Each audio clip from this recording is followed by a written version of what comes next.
Растягиваемся. Go separate. I'm already starting to move. Started moving.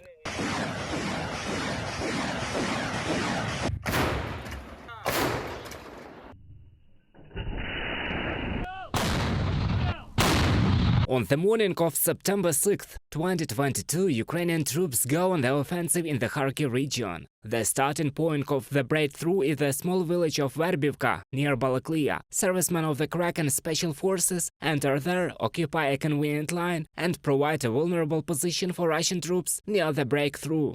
Висунулись якомога ближче. Move as close as possible to the crossroads to Balakliia itself, disguise ourselves and wait for the enemy column. After their column began to move, it was destroyed. They weren't lucky. They did not expect this. They thought that we had not yet managed to take a position and gain a foothold on the streets, but it was their total mistake. The next day, a part of the armed forces of Ukraine continued its swift attack, striking towards Volokhiv Yar, and the other part laid siege to the city, entering the outskirts of Balakliia from the east and reached the city center by evening. A year after the offensive, the commander of the attack aircraft comes to the place where the aimed fire was fired at the Russian invaders from mortars.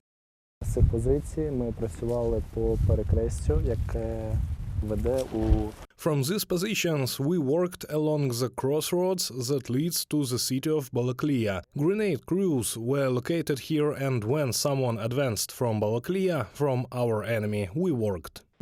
Mortar. On September 8th, Balakliia was finally taken under the control of the Ukrainian defenders, and its cleansing from the Russian military was almost completed. Soldiers of the Special Forces Kraken returned to the building of the city administration, a blue-yellow flag. Take up all-round defense.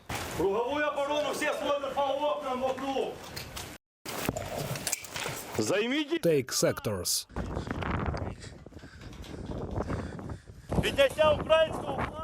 Raising the Ukrainian flag, a special unit of the main intelligence department Kraken. One of the officers of the Kraken, Konstantin Nemichel, recalls that as soon as the Ukrainian flag was hung out in the center of Balakliia on September 8th, local residents began to greet them. Considering that the townspeople spent 192 days in the occupation without access to information about Ukraine, it was very brave, the military man believes.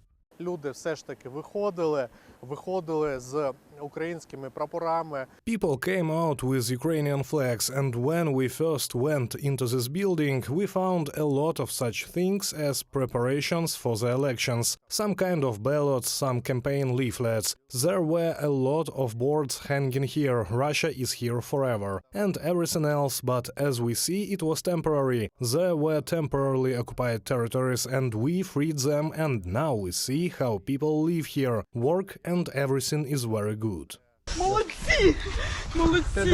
Well done! We have been praying for 6 months for you to come to us. We have pancakes left. Will you take it? Pancakes in Balakliia style in honor of the liberation of the Kharkiv region and her native city were prepared by Natalia Krivulya. A video where she offers baked goods to Ukrainian defenders broke all viewing records a year ago. Ой, зараз. Я вам. Right now, here, these are my pancakes. Then, however, it was not me who kneaded the dough, but I fried it. Then we had no electricity, no gas. We all fried them together on the fire in the yard.